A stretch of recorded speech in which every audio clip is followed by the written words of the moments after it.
conflict. In northern Mali, the country is divided de facto into two.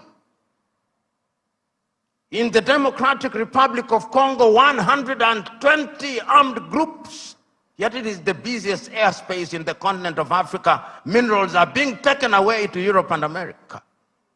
Central African Republic, the same. Libya, the same. Several months ago, I wrote to the chair of the African Union and to all African heads of state and said, convene a meeting with only one agenda item. What can we do to save Africa from this slide? Only 4 replied.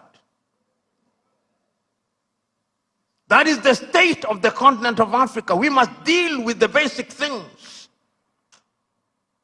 We must solve conflict. We must change our governance. Because if we don't deal with the question of governance, we are going nowhere.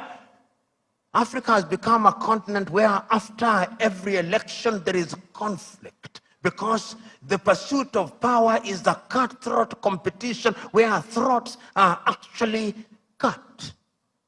And when the SMO was here and he consulted the oracles, he discovered that we have a problem in that direction.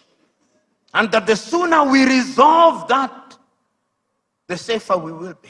Africa can rise and Africa will rise. But it's not going to rise by prayer and fasting. We must pray and fast, but it will not happen. Because the last time I checked, even those of you are believers, when Abraham was taken from Ur of the Chaldeans and given Canaan, it was not on a silver platter. He had to fight the Canaanites. He had to fight the Philistines. That is the nature of divine instruction. Go ye and subdue the world by the sweat of thy brow. The kitchen where they make manna was closed. Manna will no longer come. Because you must now make your manna. And it is our duty, therefore, as Africans to begin to rethink the younger generation. You know, there is a saying in Chichewa in Malawi that more precious than our children are our children's children. So when we are doing these things, we must remind ourselves that we are doing for this generation and generations yet to be born.